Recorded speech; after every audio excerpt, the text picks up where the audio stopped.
Afternoon, this is Dr. Richard Henton. I am the medical director for MedStar Sports Medicine, and I would like to welcome each of you to this year's MedStar Golf Medicine Symposium, presented in partnership with Caves Valley Golf Club, the Western Golf Association, and with the BMW Championship. Whether you are at home, at your club, at your workout facility, or in the live audience out at the Caves Golf Club, you all have a real treat in store this afternoon. Being with us today is Dr. Greg Rose, co-founder of Titleist Performance Institute, truly the nation's leading voice in golf performance and golf education.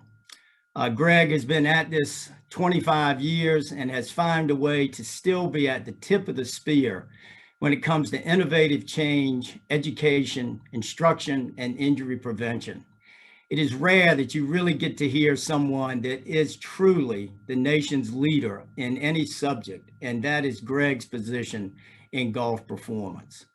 Joining Greg will be Joanna Coe, the Director of Golf Instruction at Baltimore Country Club, who is one of the leading instructors in the Mid-Atlantic, but also a very keen player and still playing golf at the highest levels in the LPGA. Joining them will be our own Dr. Lou Kovacs, who is the director of the MedStar Golf Medicine program, and also the medical director for Towson University, which is our flagship academic partner here in the Baltimore area. But before we get to our guest, we will have Dennis Satashore, who is the director of golf at Caves Valley and who has really been a visionary and shepherd for golf in the Baltimore community for the past 30 years. Dennis will talk to us a little bit about the Caves Club and its mission here, both locally and nationally in golf. And we have been very fortunate in having a special relationship with Dennis here at MedStar Sports Medicine over the past 20 years. And it was almost 20 years ago that Dennis and his dear friend Tom Kite joined us for our very first golf medicine symposium here at MedStar. Now you can see that graphics have come quite a ways in 20 years. But Dennis has been a partner with us all along. As many of you know, Dennis went to Duke University. I went to UNC Chapel Hill. Just goes to show that golf can bring any groups of people together. If you can get somebody from Duke and somebody from Chapel Hill working together for 20 years on golf education in the community. So I will turn this over to Dennis Satashore speaking to us pre-recorded from Caves. Then I will come back and introduce Dr. Greg Rose. Then we will move on to our panel discussion. We will keep our questions for the end of the panel discussion. You got to develop your swing, right? And you want to get some power and you want some strength and you want some flexibility and all those types of things. But, you know, putting is probably one of the most important skills in the game of golf. We're going to talk a little bit about that when we get into our talk. But when it comes down to putting, really, there's three skills that we look at and we test our tour players on a daily basis. There's really only three skills you need to be a great putter. Number one, you need to be able to read the green. You need to be able to read the break properly. If you don't read it properly, you're obviously not going to make it. Number two is you have to be able to start the ball on the line that you read. And number three is you have to hit it at the right speed. If you do those three things, you'll make every putt. And I think a lot of people out when they go out and practice for putting, they work a lot on starting the ball on line. They work a lot on speed. But based on our testing, one of the number one skills that separates tour players from amateurs is the ability to read the green. And I don't think a lot of people spend a lot of time reading the green. And that's something that you can get really, really good at. Well, looks like you might have Dennis's video there. Do you want to do that and we'll come back? Sure. Looks like we got him in still fashion anyway. Here we are. There you go. All right, I'll let you play that. I'll come back when you just let me know when, okay?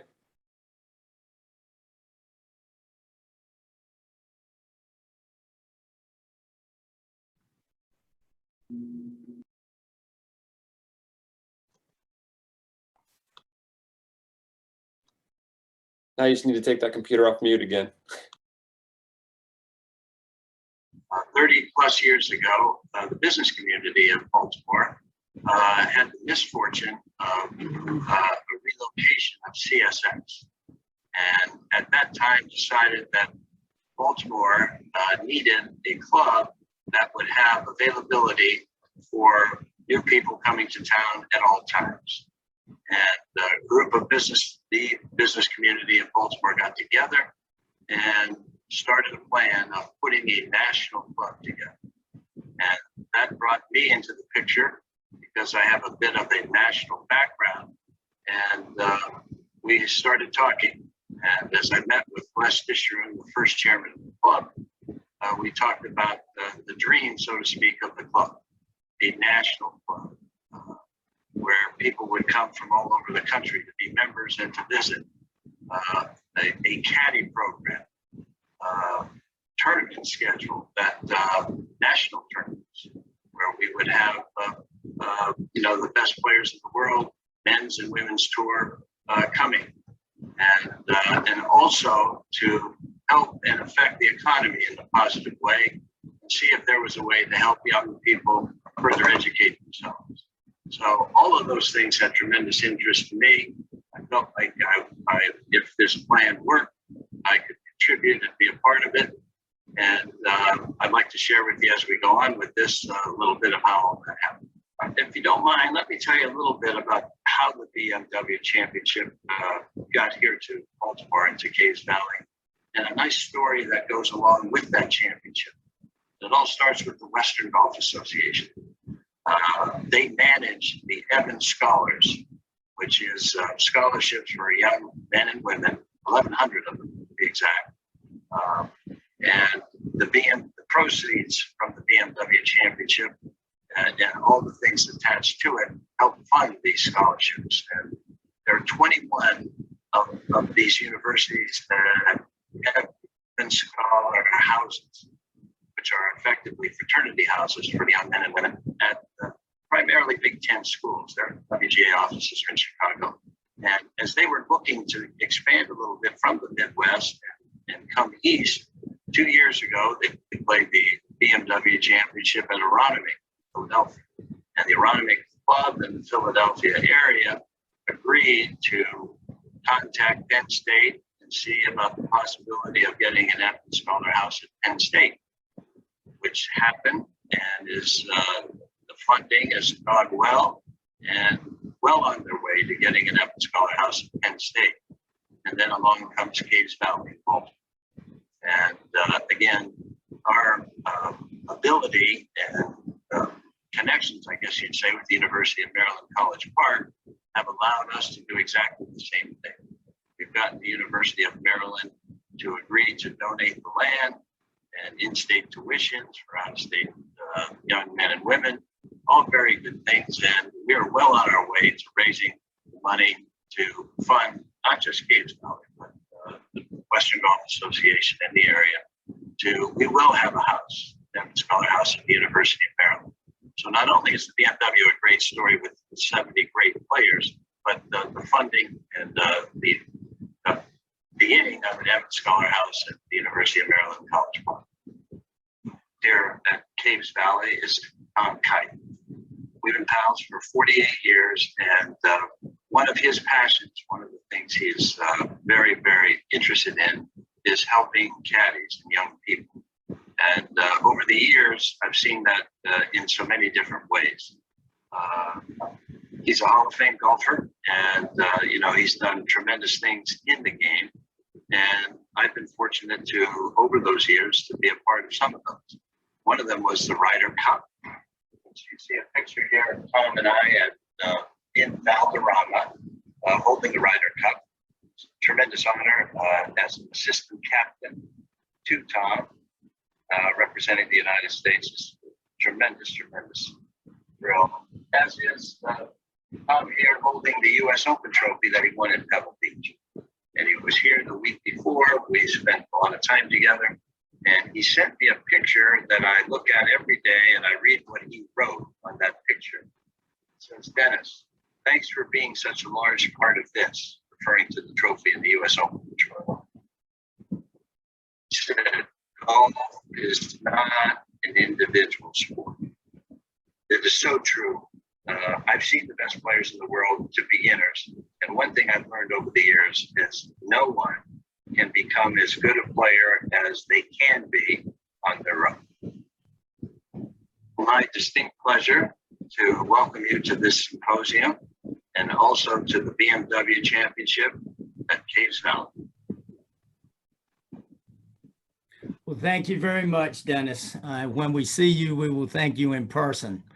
And what a great line to sort of finish with, this concept that although so many think golf is an individual sport and an individual activity, there are many people wrapped around a successful golfer, not only from a performance standpoint, but supporting their social lives and supporting all of their platform. And Greg today will speak to some of that and this concept of who, not only the professional golfer, but the average golfer, what services and like-minded people do they need to wrap around themselves and avail themselves to have success and fun in the game. And maybe a word or two to the average golfer that's on today about how to be a good consumer, how to look for those partnerships. What is the responsibility of the teacher, but just as importantly, what is the responsibility of the student to have a good and productive relationship? And again, I can't think of, I've told people, I lecture quite a bit around the country, and I have told everybody when it comes to multidisciplinary education, to be able to reach an average golfer, a professional, a doctor, a therapist, a wellness professional, a health service administrator, I don't think there's any better model in the country than Titleist Performance Institute. And that's due to Greg's interest in this concept of teaching to team. So Greg, we're very interested in what you have to say with us today, and congratulations on just a marvelous career. And thanks for sharing some of your thoughts with us today. Well, thanks again for having me. And like I said earlier, it's always an honor to talk to all of you. I spent 28 years in the Washington, D.C., Maryland area, so I feel like that's my home stomping grounds, and really hope everybody enjoys the BMW Championship. Caves Valley is a special place, and I think everybody's going to love it. So today I was asked to present on one topic, and I'm going to present on that topic, and then I'm going to do a detour and talk about something that I think all you guys will enjoy. So it's going to kind of be a two-part little presentation here. I'm actually going to share my slides first, so just kind of like you were doing here a second ago, and I'm going to put that up and go full screen here. Hopefully you guys can see me. Hopefully my computer's working there. So I was asked to talk about what experts, learning aids, or technology should a golfer wrap themselves around to be the most successful. And like I said, I'm going to start with that, and then I'm going to kind of shift into something a little different. So as Dr. Hitson said, I'm here in beautiful San Diego, California. I run something and founded something called the Titleist Performance Institute with a golf professional by the name of Dave Phillips, who used to be the director of instruction at Caves Valley. So the two of us came out here to open this in 2003. This is where the best players in the world come to get evaluated. Any Titleist ball, shoe, or glove player, club player comes out here, and we kind of analyze them. We have a diagnostic labs where we hook them up under sensors and motion capture systems and force and pressure, and we try and take them through physical testing to try and identify any weaknesses that we can help hopefully eliminate so that these players can play their best. And I like to say that, you know, I love analogies, and one of my favorite analogies is Formula One. I feel like it's very similar in the way that the best drivers in the world attack Formula One, as in the same way the best players in golf attack their game of golf. And what I mean by that is, if you think of like the Formula One car, okay, the car is kind of like the player, right? So the golfer and the car are kind of the same in this little analogy. Obviously, if you want this car to perform the best and you're the driver, you've got a dashboard, and that dashboard gives you vital information on what's going wrong and what you need to adapt to. And the best drivers in the world can read those dials and figure out exactly what they need to do to adjust this car. Well, I believe the same thing's true for a golfer, and I believe for us, for your own golf game, that you have to be able to be aware of these dials and make sure that you're looking at each of these dials, because each one is just as important as the other, and sometimes we forget about some of these important things. And this is where Dennis talked about, you know, nobody achieves greatness by themselves. If you look at Formula One, no driver wins the race without an incredible pit crew and a back office and all the people, the management coming together to do this. It's the same thing in golf. The best players in the world surround themselves with a team of experts that are always looking at these dials. But if you're just a golfer on your own, you gotta have to monitor those dials yourself. So what I'd like to do is go through those dials with you, maybe show you a couple little things that maybe you should look at to help hopefully improve your game. So the first thing I think obvious that everybody knows is technique, right? So I feel like a lot of us struggle with our ball striking, right? Whether it's ball striking, putting, chipping, if there's a technical problem, you want to be able to identify these technical issues. And I can tell you from being in golf for over 25 years, a lot of times golf is the game of opposites. If you believe one thing, you probably should do the opposite. It's kind of crazy how that goes. And it's really hard to self-diagnose yourself with technique. Things are coming to the market, things like artificial intelligence and machine learning, be able to take your phone and videotape your golf swing and get some feedback, and those things are amazing. And we'll talk a little bit about some of my recommendations there. But it's not just technique that's important to evaluate. There's also your body. There's no more important piece of equipment than your body. That's why symposiums like this about the health and wellness of the athlete is so important for golf. You know, everything can go wrong really quick if you have, let's say, a hip problem. If your hip can't rotate, then all of a sudden you're going to start creating compensations. Motor patterns are developed around physical limitations. If you have a physical limitation, you will adapt and modify your swing, and sometimes that makes things go really bad, and it also mimics a technique problem, but that's actually a physical problem. So understanding your physical ability is also very important. And then, of course, there's the mental aspect of this game. I mean, we got tons of players that are great on a driving range, and they're great with their friends, but when it comes under pressure, if you're out there and you have to make that putt to win the tournament, man, it's amazing on the different athletes that show up at that time. I always say every golfer is bipolar. You've got the driving range player, and then you've got the tournament player, and you got to make sure that you're evaluating that tournament mental process. And when I mean mental, it's like the actual process that you run through to actually hit a golf ball and what you're thinking about and how you do it. And that's so important for this game. Then, of course, there's the equipment. There's nothing more frustrating than thinking you have a technical problem for months and months and months, and all of a sudden you realize that the loft on your driver's wrong, or on your putter, or hey, the lie angle got bent on your irons, and it was just a club. I mean, there's nothing worse than that. I think people love to blame the club, but a lot of times they don't actually check the club to make sure that it really isn't the problem, right? So getting fit properly for your clubs is so important. And then, of course, there's course management. I cannot tell you how many people have no idea what they're doing when they play the game. They look beautiful, beautiful golf swings on the driving range. When we go out on the golf course and we watch them play, we're like, I can't believe you're actually trying that shot. Or I can't believe you think you can hit the ball there. Or I don't understand how you're trying to hit this shot with that lie. And the skill of actually playing golf is incredibly important to evaluate. So we always say is, listen, if you want to surround yourself with gadgets and learning aids and experts, make sure you're evaluating all 5 of these dials, because each one is equally important and can be the reason why you're not performing. So let's take a look at each one of these, maybe some things you can do to help. So let's talk about technique first, right? So to me, this is where your golf professional comes in, right? So your PGA of America, LPGA professional. If you've never had a lesson before, you once in your life, you just got to go do it, because you don't, like I said, you don't realize how many years one lesson can save you. I cannot tell you how many people have played golf all their life and never had a golf lesson, and they go in and they realize with a golf professional in 2 minutes that just by modifying their grip or doing something really simple with their alignment, it changes the entire enjoyment of the game. So I highly recommend you seeing a PGA or LPGA professional to take a lesson. Now, like I said, you are about to see a bunch of new apps coming out into the market over the next 12 to 18 months.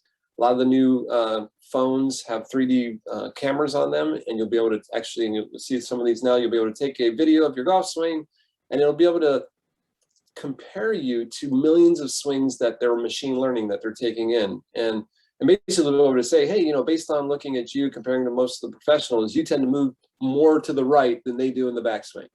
And that information can be very helpful, because you start to see, like, maybe I shouldn't be doing that. And that's information that a lot of the golf professionals now are using too, to help them do their job. So that's kind of an exciting time right now. And I'd be looking for some of those applications coming out to your phone over the next 12 months. And I honestly, we've tested almost 6 to 7 of those already. And they're just getting better and better every day. I don't think they're perfect yet, but they're getting there really quick. And we'll come back to some of the technique stuff later in my talk here. From the health and fitness side, so for the physical side, to me, this is one of those areas that, again, most players, most amateurs completely ignore. But there's some really cool stuff you can do there. I want to point out just a website that we have at mytpi.com, mytilesportmancinstitute.com. It's a completely free website. We actually have a place on there called Find an Expert, where you can actually put in your zip code and you can actually find somebody who's actually been trained in something called the body swing connection. For example, if you put in Baltimore, you're going to see Dr. Hinton, you're going to see Justin Cooper, you're going to see all the guys there at MedStar. What these professionals are trained to do is to be able to take you through a physical assessment. Now, that physical assessment is a quick screen. It literally takes less than 5 minutes. And we can quickly identify any physical limitations that are affecting your golf swing. And if you even go onto our website at mytpi.com, if you go back to this, mytpi.com, there's an area called Improve My Game. And we have a place called Swing Characteristics. And we have a place called, there's a place for articles where we have screening. And you can actually see some of these things and start to get an idea of maybe some of the things that might be going wrong with you. And when these professionals take you through this screen, it's amazing on how much you start to realize how much your golf swing is a product of your physical abilities, right? And by actually identifying those physical limitations, right, and being able to see how it's affecting your golf swing, you can now start to learn certain simple exercises and stretches, and I'm going to demonstrate some of these later, that can go so far into helping you perform better. And like I said, you can just go online and get a golf workout, but now you have to do everything because they don't know what's wrong with you. If you start with an assessment and you just go through these quick physical screens with a TPI certified professional or somebody who's trained in golf specific movements, it's amazing on how 5 minutes a day at your house doing some stretches in front of the TV shows up, just pays massive dividends when you play the game. Now, that's the technique and the fitness part. When it comes to the mental part, of course, there's sports psychology out there. I know this is probably the one that most of you have never spent any time doing. But when it gets to the elite level, this is one of the things that separates the good from the great, right? So almost every tour player can shoot 60 with their friends at home, but how come they can't do it when it matters? And that's really the sports psychology of this. And we can learn a lot of that, us normal mortals that play golf just as an amateur. We can learn so much from this for our own game to help us. And I do want to point out there are some apps that can help. And one of my favorites is from two of my favorite ladies in the world, Pia Nielsen and Lynn Marriott. They're out in Phoenix, Arizona. They run a company called Vision 54. They have a great app called 54. And you go in there and basically it helps you practice. And now it kind of sounds stupid. Like, what do you mean practice? Like most people don't practice what they do when they play. When you go on the driving range, you just pick a ball and you hit, you pick a ball and you hit, you pick a ball and you hit. Well, that's not how we normally play the game. When we play the game, we actually go up to our ball, we figure out what shot we want to hit, we do a club selection, we look at the weather, we look at where the wind's coming, we figure out where we want to land it. We go through this process of how we hit our ball. And that's, they call it the think box, where you think about the shot you're about to hit. And then we try and step in and execute. They call that the play box, and get there and do that. And by practicing that, which nobody does, they just hit ball after ball in the range. But if you practice your process of actually the way you pick your shot and pick your club and evaluate your ball flight and go through, it's amazing on how when you go to play golf and let's say you're nervous and you got to make this shot or your friend's going to beat you, you can just kind of calm down and go, all right, just go run the process that you practice a million times. If you've never done that, well, then you can't rely on this. And this is what this app does. It really helps you control the play box and the think box, and it challenges you. And I really think it's a great, simple way to start working on your mental game.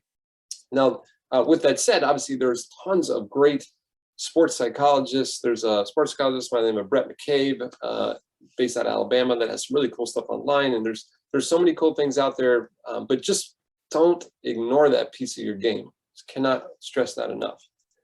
I'm going through this kind of quick because I want to get some of the fun stuff here in a second. But the fourth thing that we talked about was the equipment, right? And obviously, you can go to any golf course and talk to any golf professional, and almost every place in the country now can actually take you through a fitting, whether it's at your local golf retailer or at your local green grass facility. They'll take you through a fitting system to go through and try and dial you in. I cannot tell you, I think that is the one thing that does more for anybody on this planet. If you've never been club fit, it's like cheating the first time you do it. You're like, I can't believe how easier this game is now that the clubs fit me. Too many people try and fit their clubs instead of their clubs fitting them. Now, from a club fitting standpoint, a lot of times what we're going to use is a device called a launch monitor. And this launch monitor helps us understand what the ball is doing, because this is purely physics. By using physics, we can actually dial in your equipment to make the ball optimize its launch and its carry and its spin. And you can actually get these devices now. They're very affordable. You can get a lot of these.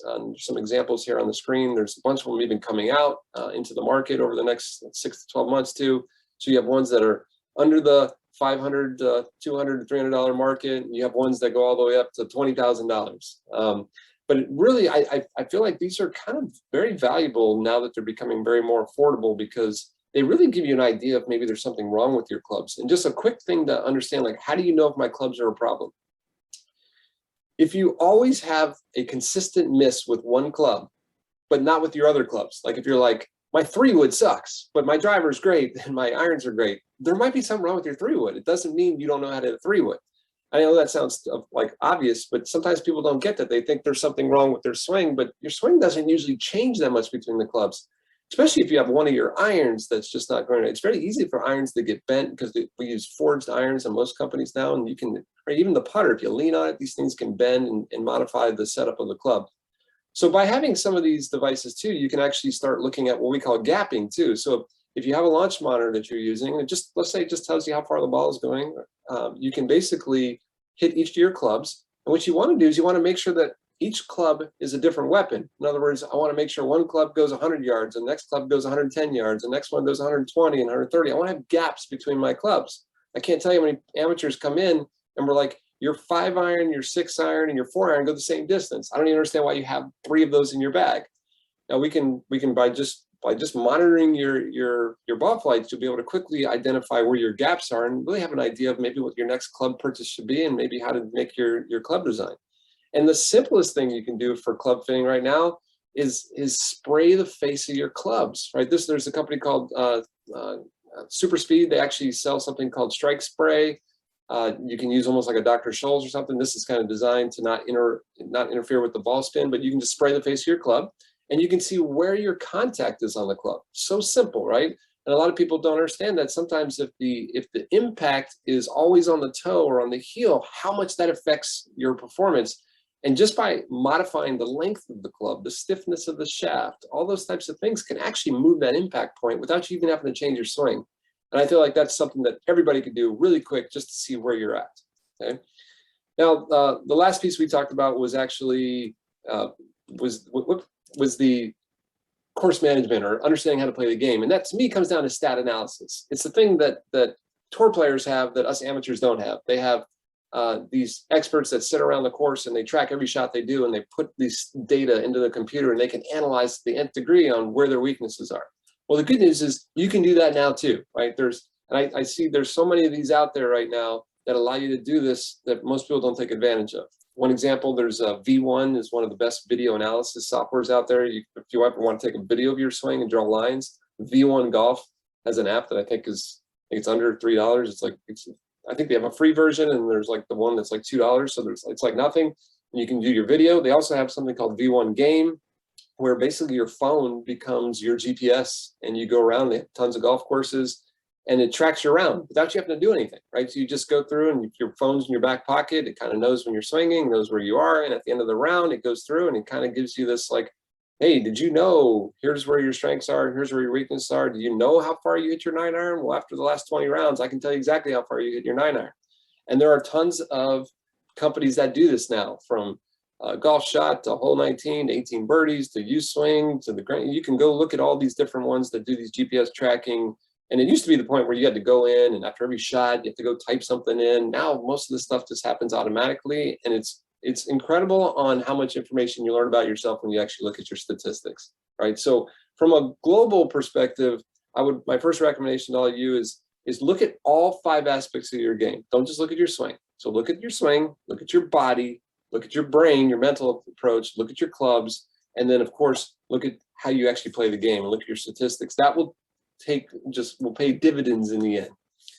So now, what I want to talk about, and this is the thing that everybody always asks me, is they say, all right, so if I could only do one thing, what is it? Is there the magic bullet, right? That I do this and my game is automatically going to get better. So I always kind of start this conversation with, you know, if I had to pick the single most important factor to improve everyone's game out there without ever evaluating you, that's a tough question, right? That's a tough thing, but I think I have a pretty definitive answer that I want to kind of share with you today.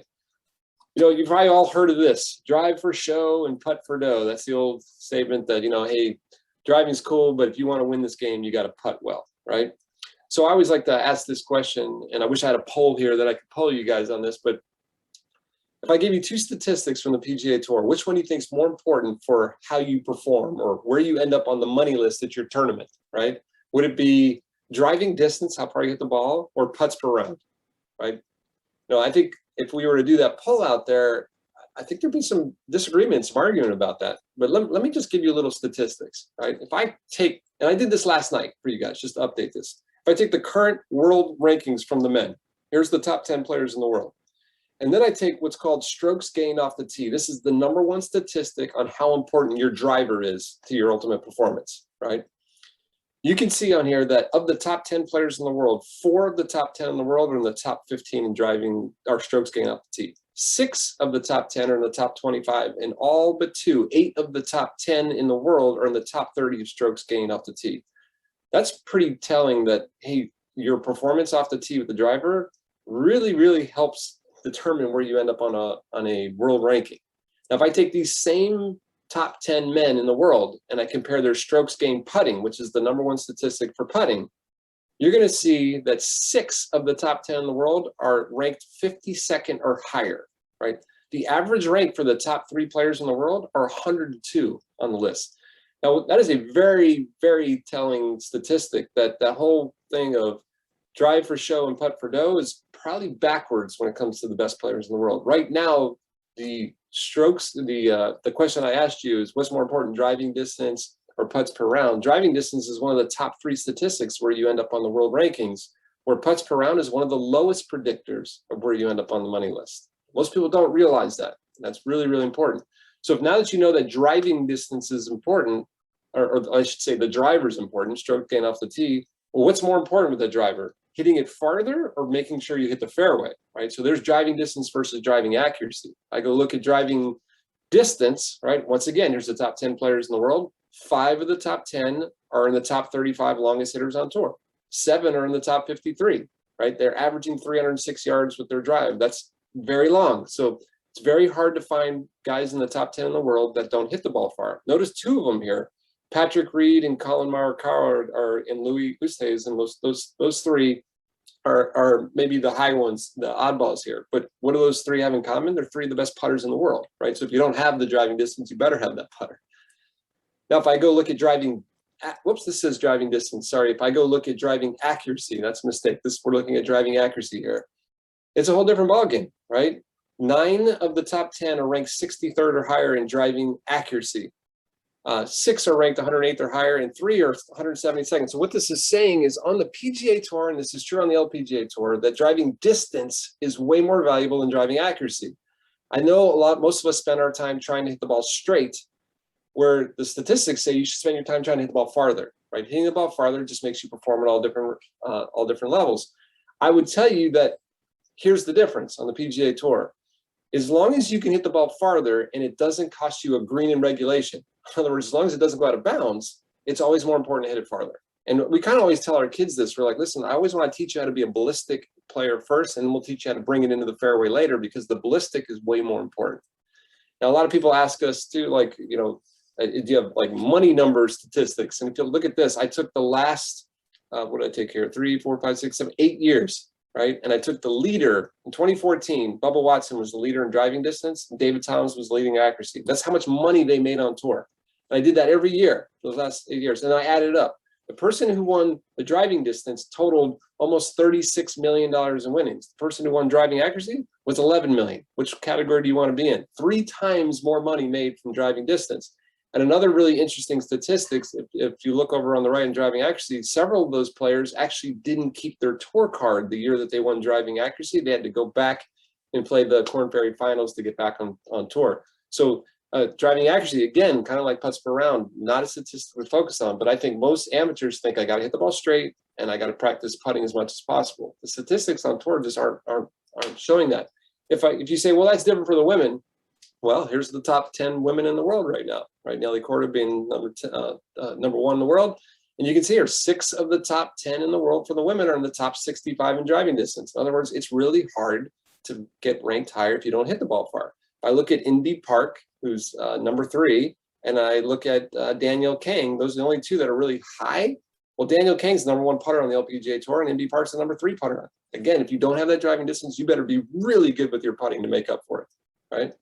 So I thought that was an interesting statistic to kind of share with you guys. And then the question comes to, well, then, okay, if hitting the ball farther is one of the most important things, how do I do it? How do you hit the ball farther? How do I do what these, like Bryson, I'm not going to go be Bryson DeChambeau. I mean, he's lifting weights and chugging protein powders, and like, you know, how does the normal person do this? And this is kind of what I want to give you a little bit of advice on today.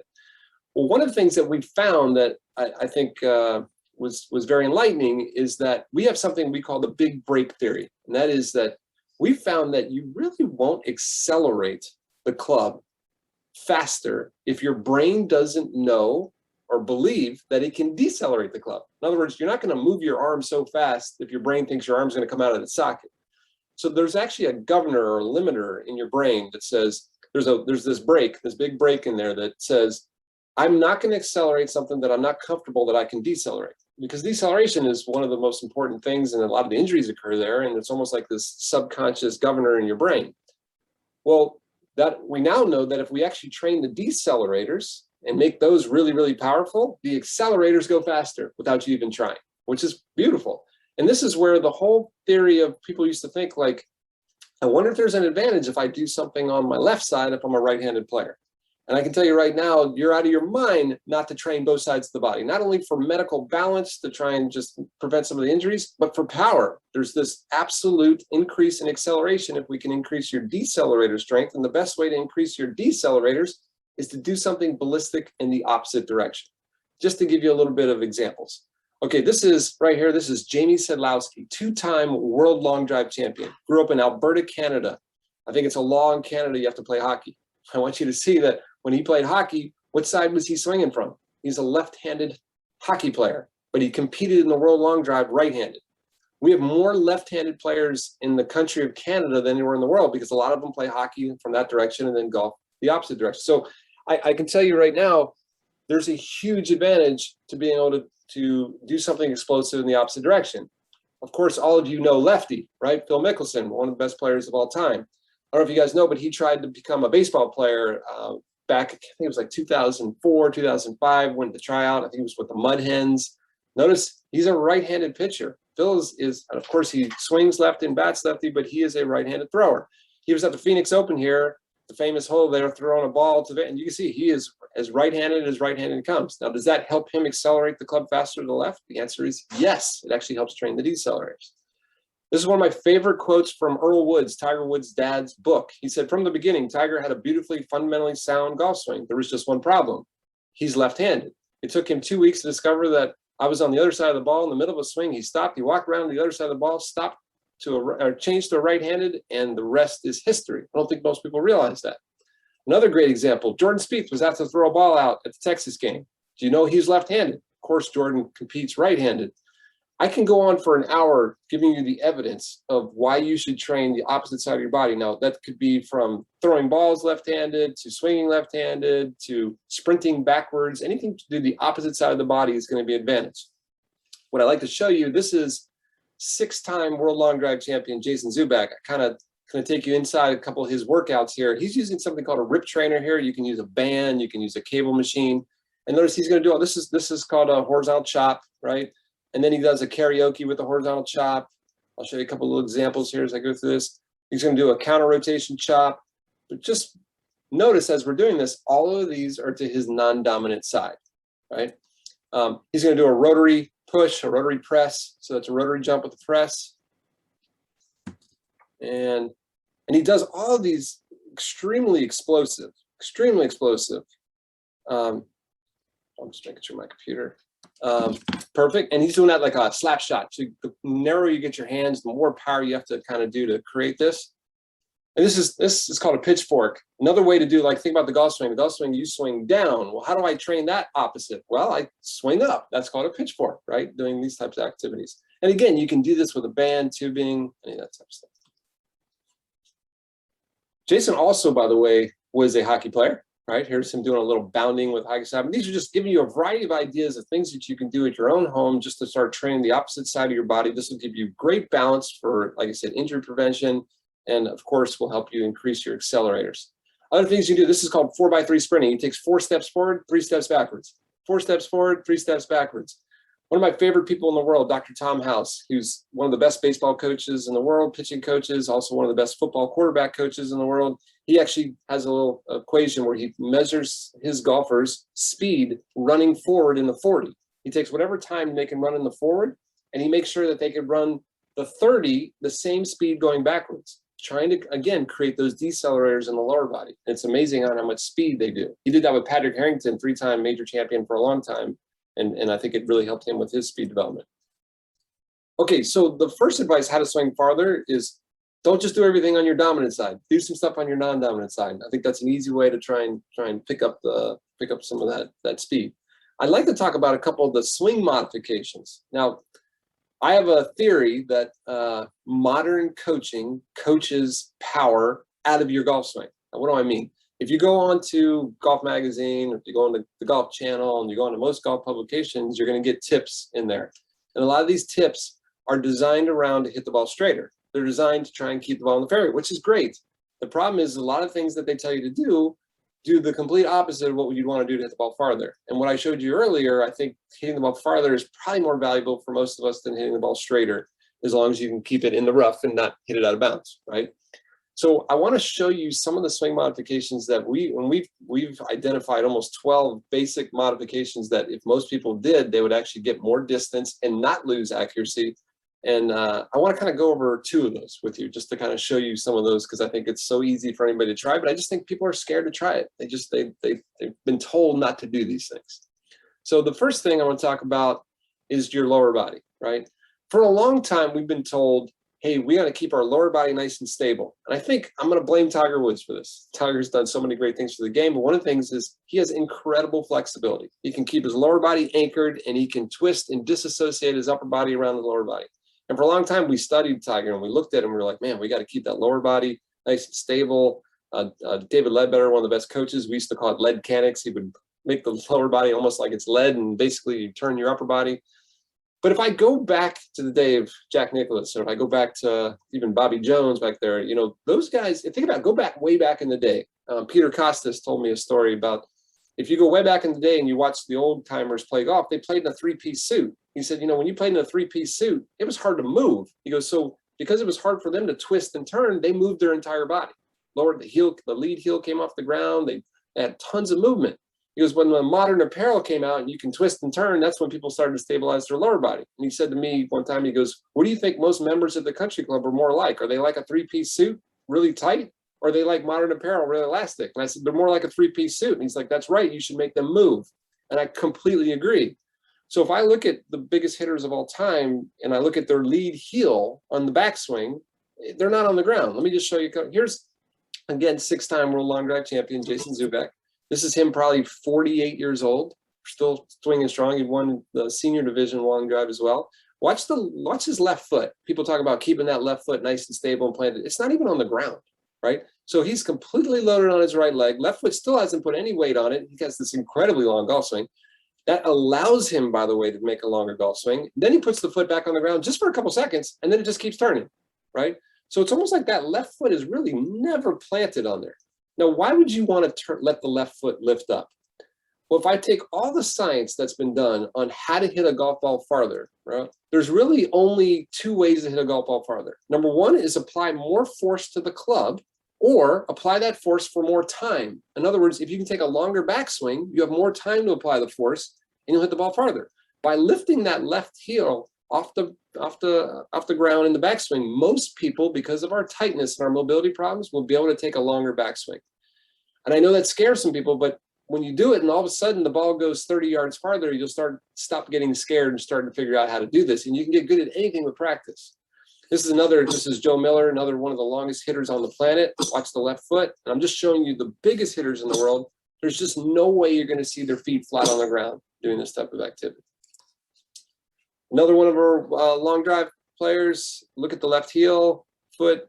You know, nobody, like I said, I don't see this in Golf Magazine. Hey, let your left foot lift up off the ground, the backswing, and then it doesn't even matter if it's planted as you come through. Everybody talks about keeping it firm, stable, rotating around that left leg.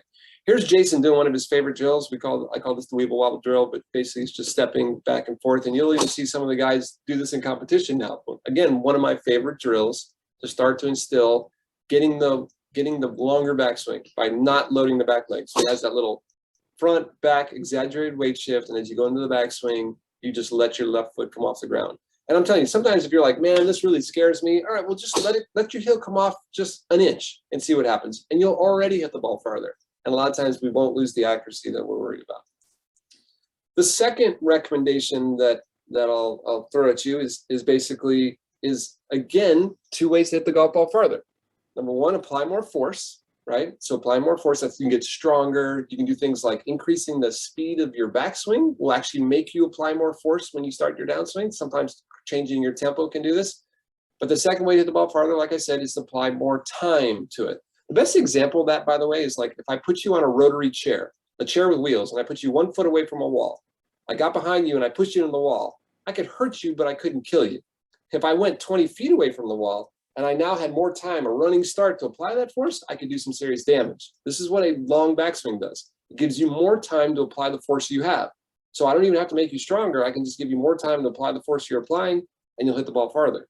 So lifting the lead heel allows the club to go back farther. Another thing that makes the swing longer is the total arc length. In other words, on how high your hands go away from your center. If you look at some of the biggest hitters in the world, and you can look on the screen here, look how high their hands are above their head. This is a skill that I think a lot of people don't realize. This is Jamie Sadlowski, 2-time world long drive champion. We already saw him playing hockey. Look how high above his head his hands go. If you watch your golf swing and you take a video of it, take a look at that. A lot of people think it's width, like how wide I get. It's really not how wide you get. It's how high and deep you can get. And again, this is where flexibility and this is where the physical part comes in. You only go to your physical abilities and you can actually bend your lead arm. How many times have you heard it's okay to bend your lead arm? Probably never. But if you bend your lead arm, it'll allow you to get your arm up higher. That's going to actually make you hit the ball farther. There's another one of our long drive players. Look how high the hands are above the head, right? That just creates a longer distance for the hands to travel, hence giving you more time to apply force, right? Here's Justin James, gentleman that I coach. Look how high his hands go. Watch this from the side. Look how high above the head. That's something that, you know, if you don't practice, you're never going to do that, right? What's really important is you want to try and not lose your postures. You don't want to try and stand up. You just want your arms to go up. That's the key on this. If you're going to try to do some of these drills, is try to do these trying to keep your posture as much as you can. And if you can't, well, then now you know what you need to work on in the gym, right? There's Matt Wolf, young player, very unique golf swing. But take a look again. One of maybe his secrets is look how high he gets his hands. And that allows high and deep. Notice high and back behind the right shoulder, which I love. Here's Kyle Berkshire, his coach right there in the Baltimore area, Bernie Najar. And you can see that foot's off the ground. Look how high the hands are there. Notice that left foot. I'm going to pause that. I'm going to play that a couple times just to go back to the 2 things we talked about. Look at his left foot through impact. It's virtually not on the ground. Any of you think that, hey, my foot's got to stay planted and firm to hit the ball farther? The biggest hitters in the world, from the PGA Tour to the LPGA, the left foot's not on the ground. I know that's crazy. And everyone's like, I've never seen that or I've never been told that before. It's just the truth. If I go to the top of the backswing, look how high the hands are. That flexibility there, by the way, in the spine and the lat and the shoulder is something that everybody should work on. It's something that can really help you hit the ball farther. And again, I don't think it's that difficult. You just need to know to work on it, right? Look at Bubba Watson. Look where those hands are. Look at this view down here. Look how high above. If I look at Dustin Johnson, right, taking a look at the best players in the world, all have that theme of hands up. Here's what I see with our amateurs, right? So I look at the hands and I'm like, all right, he's like, I got to keep that lead arm straight and I got to stay really wide. And I'm like, that's great, but now you have no time to apply the force. You're now 1 foot away from the wall versus 20 feet away from the wall, and we can't apply a ton of force, right? So to review here, what we kind of talked about and covered. And again, thanks for being here with me today. I know I had about 40 minutes to kind of share with you some of my favorite little things, but I want to just reiterate the most important step. Number one, if you want to improve your game, please don't be narrow focused. Don't think this is all about ball striking, right? Ball striking, of course, is important, and you always want to improve your ball striking. And look at your technique. There's video cameras. Your iPhone has 240 frames per second now in slow motion. You can film that. You can send it to a PGA professional. You can go see a PGA professional. Look at your technique from putting to chipping. Always keep that improving. But that's 1/5 of the game. Always look at your physical abilities, right? As we get older, let's talk about real quick. As you get older, we always used to say this, that for every decade you're alive, that's what percent of your workout should be based on mobility, because you lose flexibility as you get older. So in other words, if you're 70, we say 70% of your workout should be flexibility. And we used to always preach that. I'm starting to change my mind on that a little bit, because a lot of the research that's coming out right now, I still think you lose tons of mobility as you get older and you need to work on that. But some of the scary research coming out is about strength. And what we found is that we always knew that you deteriorated strength after a certain age too. But we always thought, well, if we just start getting you to lift some weights, we can get that strength back. But most of the research is showing that as we lose strength when we get older, over the age of 60, it's almost impossible to get it back. So I would tell you, yes, you want to focus a lot on your flexibility, but you don't want to lose strength. Don't wait till you're weak. You want to keep maintaining your strength as long as you can. So maintaining your strength, but maintaining your length at the same time. Your muscles are like rubber bands. They can create elastic energy. I want you to have the biggest rubber bands in the world, but you still have to be able to pull the rubber bands back for it to work. So don't neglect the physical part. Go check out my TPI. Find somebody who knows how to do a physical screen. Go to the pros there at MedStar. If you're there in the Baltimore area, they can show you how to do this, and it's so easy. And then there's the clubs. Let's just make sure that the clubs are fit to you properly and you're not trying to fit to your clubs. That's just so easy. Your golf professional, your local golf retailer can go in and dial it in. I showed you, you can spray the face of your club. You can use some simple launch monitors to make sure your gapping is proper. That's something every one of us should do. And you should do that periodically. Clubs change, they get tweaked and get off balance really quick. Don't forget about your brain. You know, when you go play golf, you should try and practice what you do when you play. We don't just, when we go play, we don't hit 20 balls on the tee box. That's not what we do. That's what people do on the driving range. You should practice more like you play. So if you're going to go play a tournament, you're going to go, you really want to compete well this tournament, go get the greens book for that tournament and get the hole layout. And on the practice range the week before, play each of the holes as if you're playing the hole. So sit up there and go, all right, what's the first hole? Okay, it's a par 4. Am I going to use a driver or a 3-wood? Make a game plan.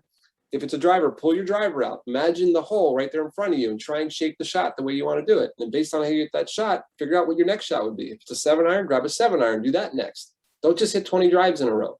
Actually practice playing the game so that you're working on your mental process so that you can repeat it when you play. And then last but not least is, it's so easy. It's just something none of us do. You can now track your statistics so that you don't have to guess. So the course management part, I showed you a bunch of little stat apps that are out there now, from the V1 game to there's a million of them out there that will do the work for you, right? There's even like Arcos from your Apple store that has a little sensor that goes in the club that'll track all your data. It has the phones now that can track your data. And all that does is you just go play, and by the time you're done, you go in your look, and I'm telling you, you're going to be shocked. I mean, it's going to be like, I can't believe that's how far I hit my 8-iron. I always thought my 8-iron went 170 yards, and it's like, no, it goes 135. It's just a better way for you to be able to attack your game the next time you go. It almost becomes a virtual caddy for you. Imagine if you had one of the best caddies in the world playing with you as you played. Would that be an advantage? Well, you can do that now with your phone, right? So that's your course management stats. And then the last thing I'll leave you with, and then I know we're going to open this up for questions, is, well, if when in doubt, if nothing else works, hit it farther, right? We talked about how to hit it farther. Well, the couple simple things you can do. Please don't neglect the opposite side of your body. So simple things you can do. I like throwing baseballs or throwing, just take golf balls and take a couple of throws with your left hand. Most people feel really uncoordinated, but with time, you actually get pretty good throwing with your left hand. And you don't need a ton of volume. I just want ballistic speed. So some throwing. Go to like a play again sports, or go find something, a used left-handed, if you're a righty, 7-iron. Hit some left-handed clubs. Make sure everybody's out of the way so you don't kill anybody. You can do those. If you're into running or sprinting, do a couple jogging backwards. You can do some walking backwards. Things like that can help develop some of the power in the lower body, and that goes a long way for your opposite side.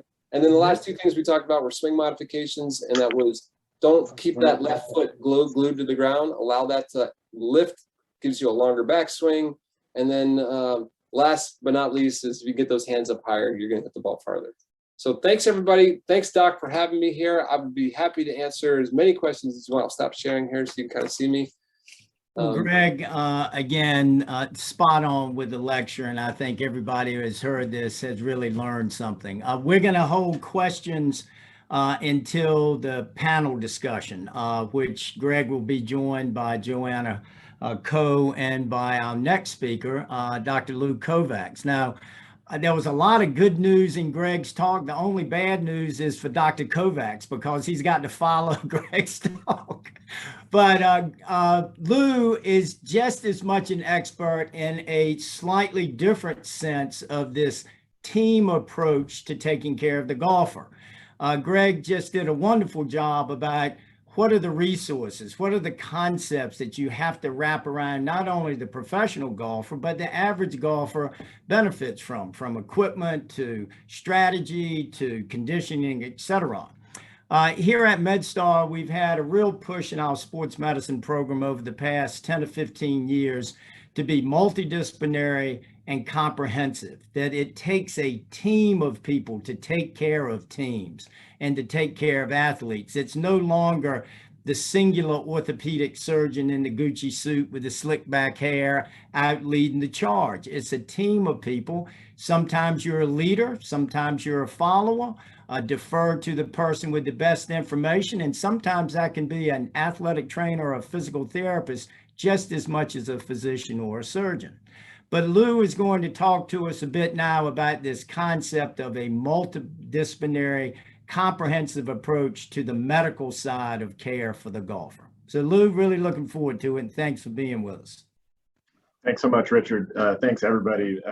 I love hearing Greg Rose speak. I always feel like I learned so much, and if I can only retain 10 or 20% of it, I'm lucky, but that just means that I got to listen harder next time. But that was amazing. I've learned a lot this time around. So let me just start sharing my screen here. I'll pull up my talk.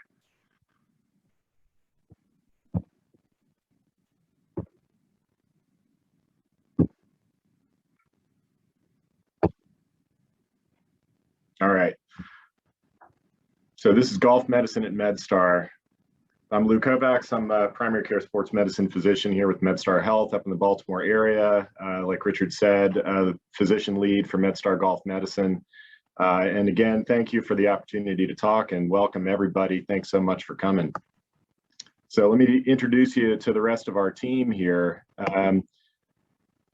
We've got a lot. There's a lot of folks that are involved in MedStar Golf Medicine, and I hope this kind of speaks to the multidisciplinary nature of what we're putting together here and how MedStar Golf Medicine is structured. So we have everything from physicians to athletic trainers, strength and conditioning professionals, researchers, philanthropy and marketing professionals, really the whole gamut, and that really comes out of our being a sports medicine program.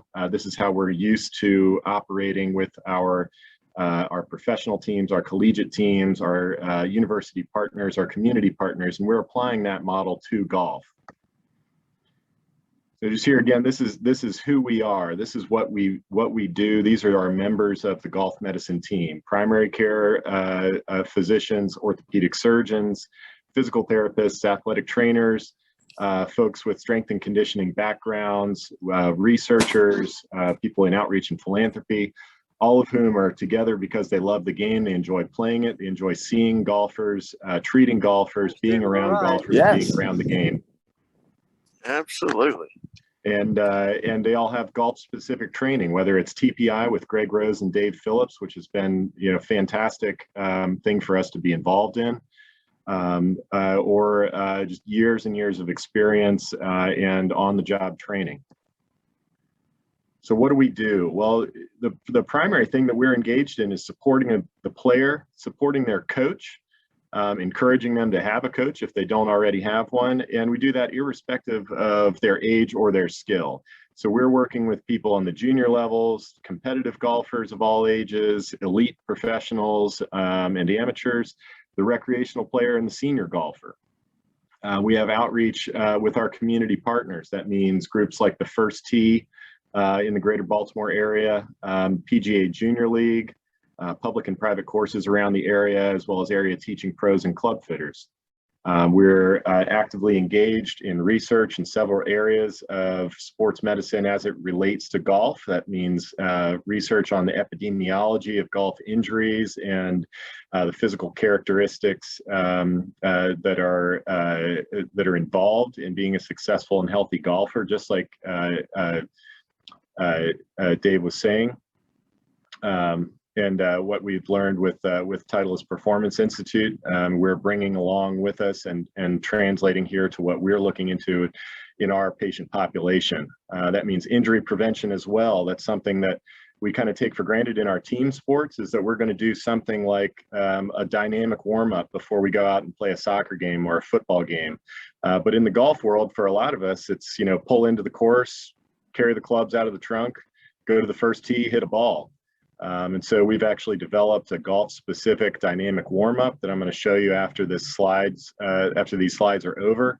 And that's something that you can take with you, and that's applicable and modifiable to the athlete, to their age, to their physical limitations and their needs.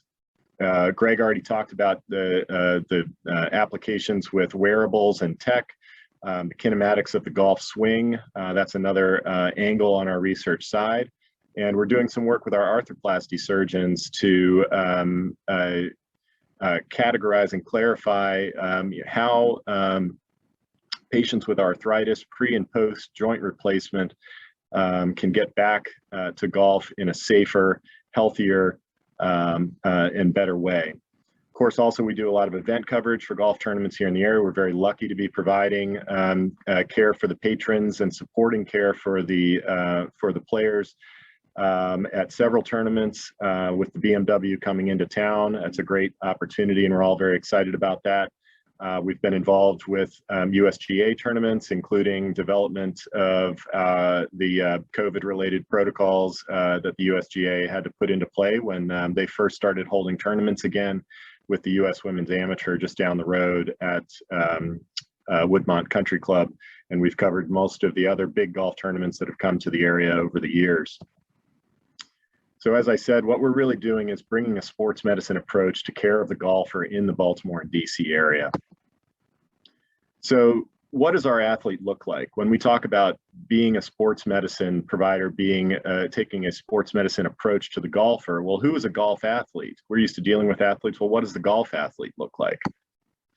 Well, of course, you know, some of us think about the golf athlete and we picture somebody like Bryson, or maybe we picture John Rahm or Dustin Johnson, you know, guys that are going to be here over this coming week and that we see on television. Justin Thomas, different kind of athlete, but still clearly an athletic person. Nelly Korda, #1 player on the LPGA right now.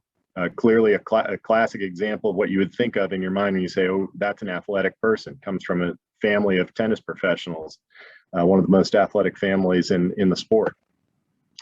You know, this great athlete, but this is also a golfer. This is what a golf athlete can look like. Believe it or not, that's a golf athlete. That's a golf athlete. These are golf athletes, this happy older couple. We got these young guys here. This is what golfers look like. Golfers even look like this these days. Cross training with cornhole. All golfers of all ages, even down to the littlest ones. So even though golf places unique demands on the body, it's clear that anybody can play. So on the medical side, we know that in all sports, and golf is no exception to this, injuries, ailments, and physical limitations can cause pain, impair movement, and adversely affect performance, and at least as importantly, affect enjoyment. If you're going out there playing in pain, you're not going to enjoy it. You know, even if you shoot the best score of your life, you're not going to enjoy it as much as you otherwise would. So those injuries can take multiple forms. It could be an injury of the shoulder, maybe a rotator cuff injury, maybe shoulder arthritis. Could be a chronic low back issue manifesting itself on the golf course. Could be an acute back injury manifesting itself on the golf course. Maybe it has nothing to do with golf. Wasn't sustained playing golf, but it affects your golf swing and affects your ability to compete and to play at a high level, or at least play at the level that you intend to. Could be a wrist or forearm injury that that's acute and happened playing golf or doing something else. Could be a chronic one that's under, good control.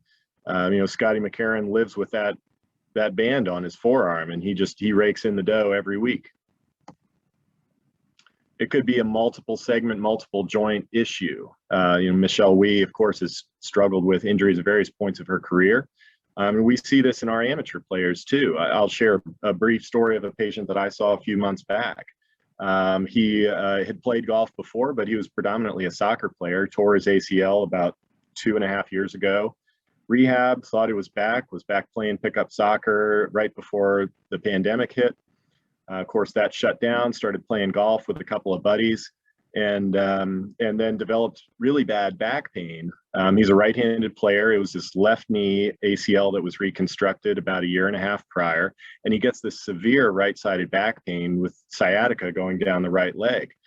We eventually figured out that the problem was that, yeah, he had a bulging disc, but it was a result of the fact that he really didn't ever trust his left knee, even after he was able to rehab back, met his ACL, criteria for return to soccer, but he didn't trust it in the golf swing.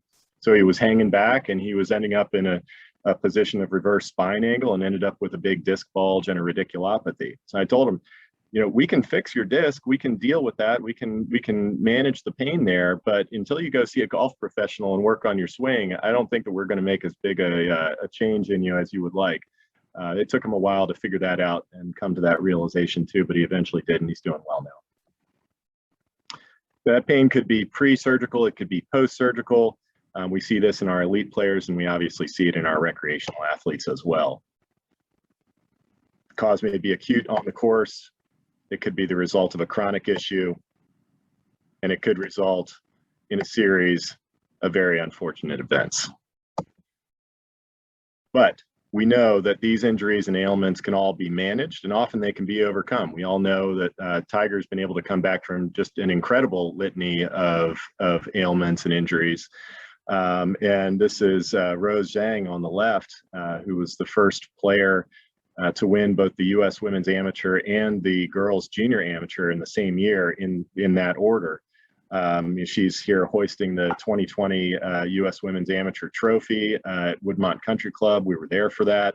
And if you look closely, she's got a little tape on her wrist. She was actually struggling with a wrist and thumb issue, and we were able to help her manage that.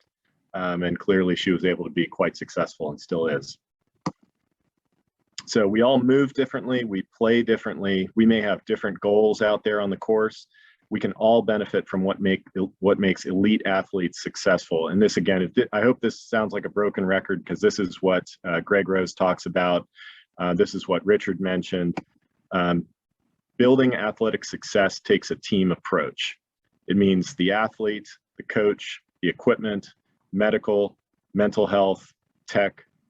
Our little part of this is the medical side, but we are there to support these other parts and do what we can to engage the athlete in those other facets of game improvement so that they can maximize their abilities and enjoy the game for as long as possible. That means on our side, injury prevention and management, strength and conditioning, assessment, and treatment. So our goals here, we're planning on reducing pain. That's what we hope to do. That's what people come in, they're in pain. We want to reduce that. That's pretty obvious. That's what we do as orthopedics and sports medicine providers. We want to improve function, just like Greg Rose talked about. You want to do the things that matter to improve function of your body as you're out there playing golf. It'll make it more fun, and you'll have more success. We want to maximize the physical characteristics necessary for performance. We want to identify your strengths and weaknesses and restrictions. We'll change what we can if it's changeable. If it's not changeable, we identify that, and we've got to be honest with you. Say, that's what you got. That's what you got. And now we can go back to your teaching pro and say, okay, well, we can manage this, but we got to work around this. Bottom line, we're helping your coach help you, and we're applying this regardless of your age, your skill, and it's all in the name of helping you reach your goals in a healthy and safe and effective manner. We're here to help you play your best golf. There's Justin Cooper, one of our leaders, helping a gentleman. You might want to help him get a nicer polo shirt next time. So here's the number to call. If you need us, we're here at 188-44-SPORT. You can reach out anytime to schedule a consultation with one of our physicians or one of our physical therapists or athletic trainers. With that, that's the end of my slides. I said I would introduce a little golf warm-up. This is a cool thing that some of our athletic trainers and physical therapists and strength and conditioning folks were able to put together. We were doing this in consultation with a golf researcher by the name of Alex Ehlert, who's done a lot of research on biomechanics in the golf swing and how you can develop a golf-specific dynamic warm-up, what matters and what doesn't, how to be efficient in that. So we worked with the First Tee of Greater Baltimore to develop a sort of three-tiered golf warm-up for the youth player. And this is something that, depending on your age and your level of physical abilities, you can start simple and you can ratchet it up, make it a little bit more complicated, a little bit more dynamic as your movement improves with practice and with aging and with conditioning. And this is something that we can apply up the chain to our recreational athletes, our senior golfers, our elite golfers. So we can cue that up now and you'll get a good look at it.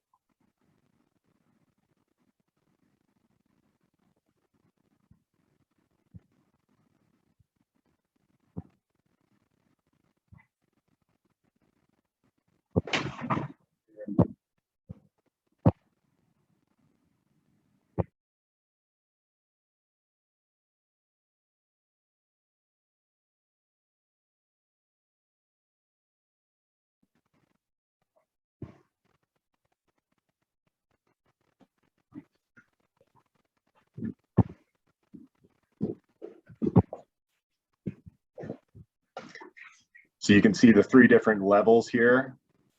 Par on the kind of the introductory side, birdie the more advanced side, and eagle the most dynamic of them.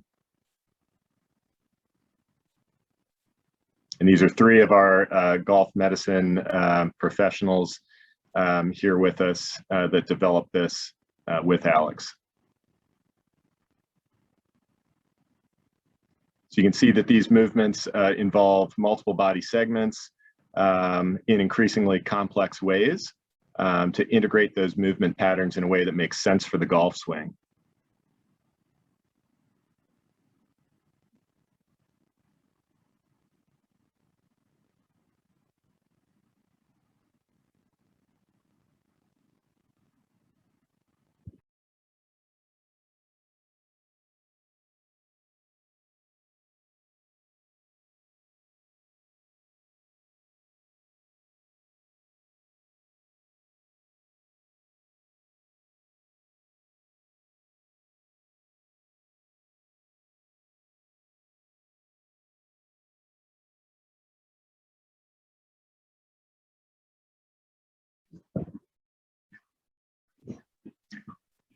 So you can see how simple, how quick that is. That's something that I've started doing this. It raises some eyebrows at first when you first go up there to the first tee and start jumping around like that. But I tell you, it really does help. And if nothing else, it helps you knock the rust off before that early round and feel a heck of a lot better through those first few holes. Well, Lou, thank you very much. And again, I think that concept of stepping from Greg's advice on a holistic, comprehensive approach to wrapping people around you to help you with your game and understanding that that same concept then transitions to medicine, and even in ways that are beyond what we have talked about today, but the concept of travel medicine as applied to golf, or looking at chronic health conditions as applied to your golf game. So I think there's a real wraparound service of medical services that can be applied to the golfer and the golfing community. So we're very fortunate here. So Joanna Coe is with us now. Again, as I introduced earlier, as the head instructor of golf over at Baltimore Country Club. And we're going to have our forum now with Greg and with Joanna and with Lou. We've got about 15 minutes here or so. Joanna, I'm going to start with you, okay, since you're the latest to the party. One, thank you very much for being here, and congratulations on all the great work you're doing in instruction here in the Mid-Atlantic, and also keeping your game at such a high level personally. So there's only so many hours in the day, and we kind of wonder how you can possibly manage that. But applying that to the average golfer, everybody's busy. It takes a long time to play a round of golf. And if you're going to play, you got to find time to practice. So give us some advice on that concept of making practice most efficient and most effective so that we can have more fun when we go out to play. Sure, and thank you for having me. Baltimore Country Club is right down the street from Cays Valley, so we're very excited for the week, the BMW. I plan on going over there a couple of days to watch some of the best players in the world play a golf course that I've played several times. So it's gonna be a great week for us. But yeah, I teach golf every day to, scratch golfers to 36 indexes. And a lot of times what I see, and this kind of blends into what Greg was talking about with injury prevention and things like that. I mean, we have folks that are sitting all day on Zoom calls at work. They get in their car, they're sitting, they're trunk slamming, and they're going to the tee. That's also causing injuries, and they're expecting to hit it 280 yards off the tee and have these great approach shots, but their body's not physically ready to handle that load. So it decreases their mobility, and it decreases their fun. They're not having fun because they're not physically ready to play the game. So I tell the average player, if you're going to trunk slam and you have 5 minutes to the tee, you might as well do that dynamic warm up that you just showed on the video right before I came on, and then maybe hit a couple putts. That's probably the best way to warm up. But if you actually do have time for a practice session, this is what I would suggest. And this goes into what Greg was talking about before with Vision 54. They were the Lynn and Pia, mixing their names up, mental coaches of Annika Sorenstam. They were here at BCC in mid-May, and they were talking about how to practice with a purpose. So here at BCC, we have these Apple crates of golf balls. I mean, there must be a few hundred of them on our back range, and people just grab a golf ball, hit, grab a golf ball, hit, with just no direction whatsoever. I mean, I walk down the range and I'm like, hey, what's your target? They don't even have an answer for where they're aiming. So there's no practice, there's no intent or direction to what they're doing. So what I would say is a combination of what Vision 54 prescribes, plus a little bit of that simulation that Greg was talking about. So, and this also goes into preventing injuries.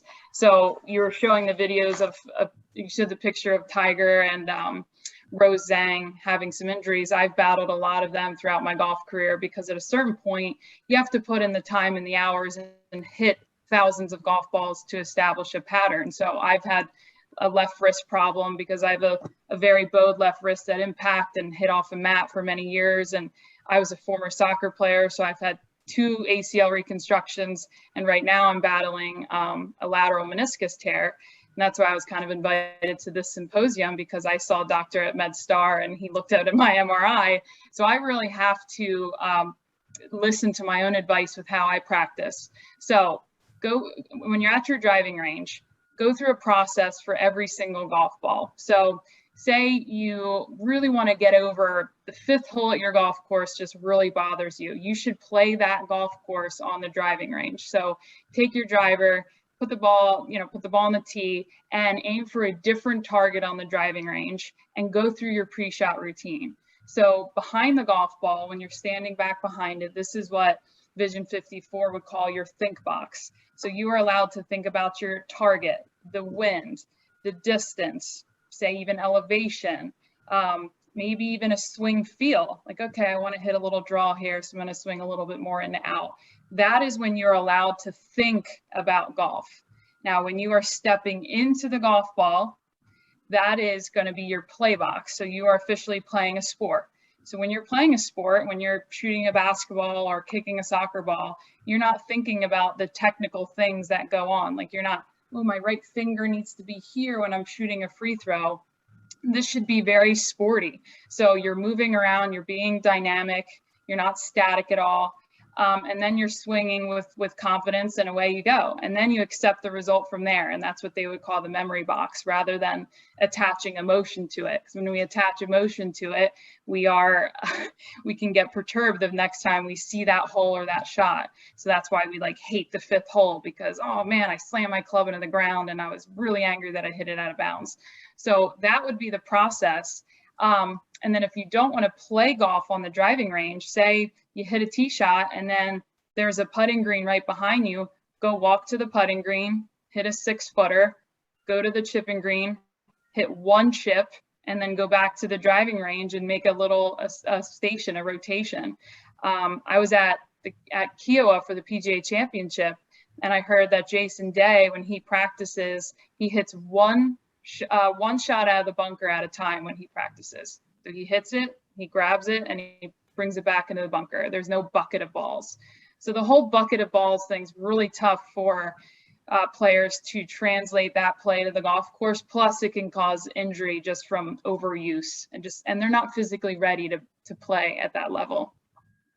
Well, I mean, that's a great, and again, extension of what Greg was talking about. Look, on planet Earth, because of the way we're built and the fact that we have gravity on this planet, 70% of adults will have back pain sometime during the course of the year.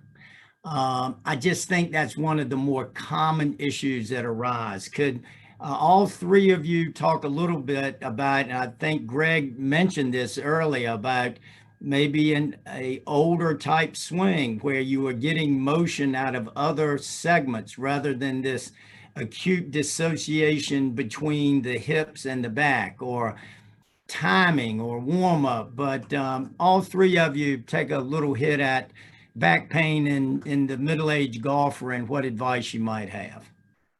Go ahead, Greg. Okay, well, I can start. Actually, can I share my screen still? Sure. Okay, let me show you something. Say sure. I'm not the technical guy. I'll try. Easy Let's for see. me to say. You tell me if you can see it. Can you see my screen? Yes. Perfect. Okay, so something that I always like to point out when we're talking back pain is this is just based on the research. If I look at, here's Steve Stricker on the left and I got Anna Norquist on the right.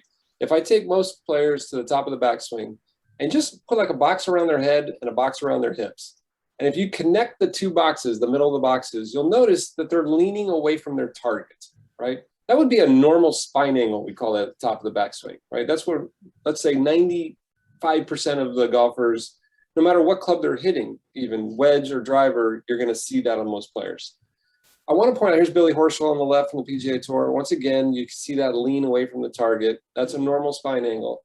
I just want to point out real quick before we get into this lower back discussion, something called the reverse spine angle. I should call it the dreaded reverse spine angle. The reverse spine angle is going to be what this gentleman does here on the right.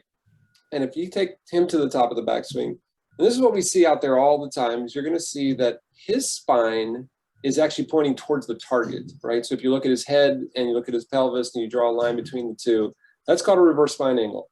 Based on the research, and I'm talking from millions of golf swings that we've collected at Titleist for their players, this is the #1 correlation to lower back pain from a technical standpoint of the reverse spine angle. This will actually put severe stress on the lower right back. So if you have lower right back pain and you play golf, this is like, I call this guilty until proven innocent. So if somebody walks in and says, I have lower back pain, we're going to assume that your spine is pointing towards the target until you prove to me that it's not. These are all examples of this. And I want to just make that really clear so that if you take your phone and you film your swing and you have back pain, if we can stop that, let me stop sharing. If we can stop that motion, it's amazing on how many players can actually practice, play, and their back pain goes away. And we can go into all the reasons why this happens, but hopefully you just trust me that it creates damage to the lower right back. And the damage doesn't occur at the top of the backswing. It actually occurs at impact because of the position you're in at the top of the backswing. And so the question is why do they get into that reverse spine angle? And what is the #1 cause of lower back pain besides the golf swing? And I would tell you is that based on the data we're looking at too, close to 65% of lower back pain patients, the lower back was not the cause of the pain, it was the result, or it wasn't the cause of the problem, it was the result of the problem. So in other words, the lower back was doing all the work, and it's doing too much work in the golf swing because the work's supposed to be done through the hips and your mid back. If we look at certain joints in your body, they're designed to be mobile and move. And your hip is a perfect example of this. In the golf swing, most players will rotate and coil in the hip, the back hip in the backswing, and the lead hip in the downswing. And then they'll also add some rotation by coiling through their thoracic spine. But if you get restrictions in your hip from rotation or restrictions in your thoracic spine, the body says, well, if I can't rotate from my hip or my spine, well, maybe I'll just kind of move more lateral with my lower body, called a sway, and I'll just try and arch my lower back and use my lower back to rotate, which is really what it was not designed to do. The lower back was designed to flex and extend, not rotate and laterally bend. And when you do that, lots of bad things happen. So if you have my first advice for people with lower back pain, number one, make sure you don't have reverse spine angle. If you do, go see Joanna, go see a golf professional that can help you stop these patterns, because every time you swing like that, it's not even going to matter what you do rehab-wise, you're going to keep damaging yourself. And then number two is now think about what's causing that. Remember we said these motor patterns are developed around physical limitations. If you have a lower back problem, stop looking up lower back rehab programs. Look up hip mobility and thoracic spine mobility programs. If we can get the mobility above and below the lower back, then the rehab programs for the lower back will actually work and it'll stay stable. That would be my number one advice. So Joanne, look, and Greg mentioned this earlier, look, in medicine, just like in art, there are no new concepts, right? It's a rediscovery of things. Say in ACL care now, we're not just looking at reconstruction, but repairing the ACL, or even non-operative care in certain populations.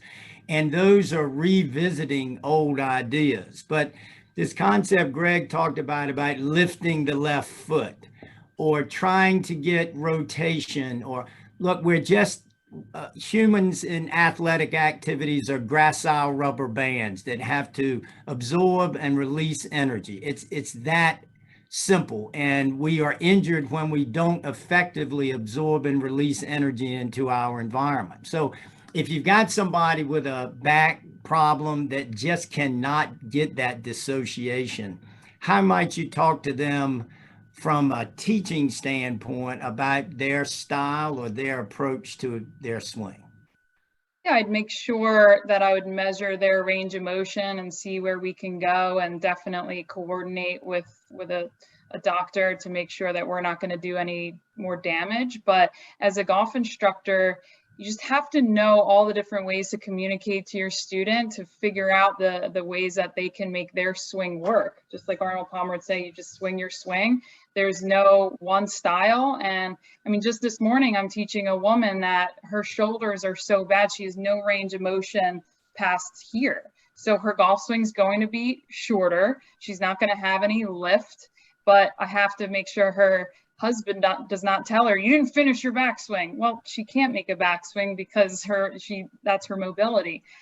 So we're always adjusting to the student, and we just have to know all the different ways to apply it, to make sure they have enough power to get the golf ball off the ground, to make sure that they are hitting the ground in a good place, whether it's an iron and whether they're bottoming out with driver in the right place, and then making sure the club face is square. So if they can do those three things, they can have a lot of fun playing golf for a long time, but we just have to adjust to every single person. Yeah, I mean, I think that's important because there's some things you're going to bring to the table musculoskeletally, arthritic wise, orthopedic wise, that aren't going to change. You just can't change them. You have to accommodate to them. Some of the things we can change. Lou, say after, I mean, I'm almost at the point that, I certainly agree with this dynamic warm up. I mean, do you advise all of your middle-aged golfers to sort of have a back prevention program just as part of, if they're going to the gym, if they want to invest in golf, then you need to be on a program, a preventive program for your back, hip flexor strength, stretching, core strengthening, etc. Yeah, right. I think this comes back really to what Greg and Joanna have already said. It's yes, all that stuff is important, of having a good strong core and doing some of the things that generally help people with low back pain. But we got to look outside the back. I mean, these things often are not, the back is not the cause of the issue. It's a downstream effect of other issues. And so looking outside of the back is really, I think, important if you're going to apply it effectively to somebody in their sport, in golf. So, with all of these examples that we have, that we've given here of this, a player with back pain, it's not been a primary back issue, right? It's been something else that's kind of the back has been the downstream effect. So you can do all the back rehab you want. If it doesn't address the underlying issue, then you might just be, kind of throwing good money after bad. So I think it does come down to having somebody else look at you. And in addition to doing a basic dynamic warm-up so that your body is just in general, ready to move, if you've got a recurrent problem, then the chances that the golfer, his or herself, is going to be able to diagnose that effectively is probably pretty darn low.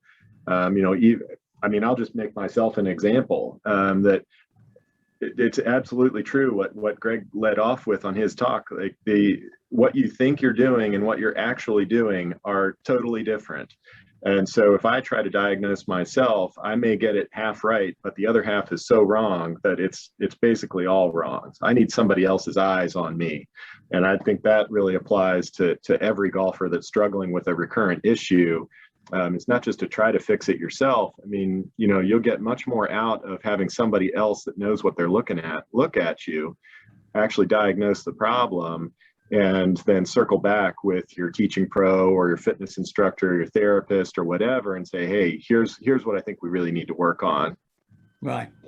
So Joanna and Greg, look, at its, I think everybody is undersold about the athleticism of the golfer because you're standing still. And I've almost come around as I've listened to Greg, and I understand why it's so incredibly hard to do, because you are still. It is not the typical athletic environment. But when I look at golf instruction, I see people looking at their phone. I see people checking their positions at different places in the swing. But at the end of the day, I think if you could get the average golfer to let their mind open and put an athletic move on the ball, to go somewhere back in their childhood to find the hockey, to find swinging a tennis racket, to find, hitting a baseball. How do you get people to incorporate? And it's almost a game you have to let yourself play, not make yourself play. How do you get people to revisit that childhood sort of, I'm just going to shoot this basketball, and all these good things happen when I do that, rather than being focused on where the club head is, where the hands are, etc. What are some swing thoughts or advice? God knows I'm searching for some. Well, I think that's why it's great to watch junior golfers, just because they are so new to the sport and they are doing whatever makes sense athletically to put the club head on the back of the ball. So you look at someone like Lexi Thompson, who absolutely murders the golf ball, has a very unique move, and played with her brothers growing up. So she wanted to crush it, keep up with them, and just be creative. And she was fearless. I played against her when she was 12 years old. I was 16 years old in an AJGA in Colorado, and she crushed it by me. And it was a little embarrassing, but that's just what happens when you let the athletic part of you come out and shine. So, you see athletes getting back to that point a little bit, having more fun with it and just letting go. But when you're a bit older, you're going to go back to the patterns you established with other sports. Being here in Maryland, I see a lot of lacrosse habits. Baseball and softball are tough ones to battle just because the ball is up in the air and usually their weight's back and their hands lead and their club face is open. But just like you're right, tennis move is great. I even relate hitting a golf ball to bowling, where the arm is swinging up and to the right if you want to field draw, or kicking a soccer ball or a field goal. So there's certain students that want to feel that athletic sense, like I'm hitting a top spin forehand, like a tennis shot, or and others want that technical feedback of TrackMan and Swing Catalyst and things like that. So you have to know your student and how they learn, and if they want to be, you know, spoken to like an athlete, or do they want to be spoken to like, okay, I like to nerd out a little bit, so give me the Right. science behind it. So everyone's different. Greg? Yeah, so Doug, this is one of the biggest problems that all humans have is like, look at like a Charles Barkley. I saw Lou put up a picture of Charles. I mean, probably one of the most athletic guys on the basketball court ever, right? But when he gets on a golf swing, it's like, what the heck is he trying to do, right? I feel like a lot of people think because they think your feet are supposed to stay planted, hinge from your hips, that this isn't athletic. It's kind of, this is a weird type of movement. And they don't realize that the best players in the world, a lot of them really didn't have formal coaching. Almost what Johnny said, like it was when they were a kid. It's like, look at the JB Hums, the Bubba Watsons, even the Dustin Johnsons. I mean, just organically grown athletes that just started taking their athletic skills and just trying to hit a golf ball, right? So they didn't think that it was supposed to be unathletic. They just kept it athletic. So I think first thing is you tell them that, hey, listen, this is an athletic sport. I know it seems weird. It seems like your feet are there, but I want you to move. And that's kind of back to letting your lower body move. I would take them anytime somebody has a motor pattern that's athletic, like they're a tennis player, or they were a baseball player or hockey player.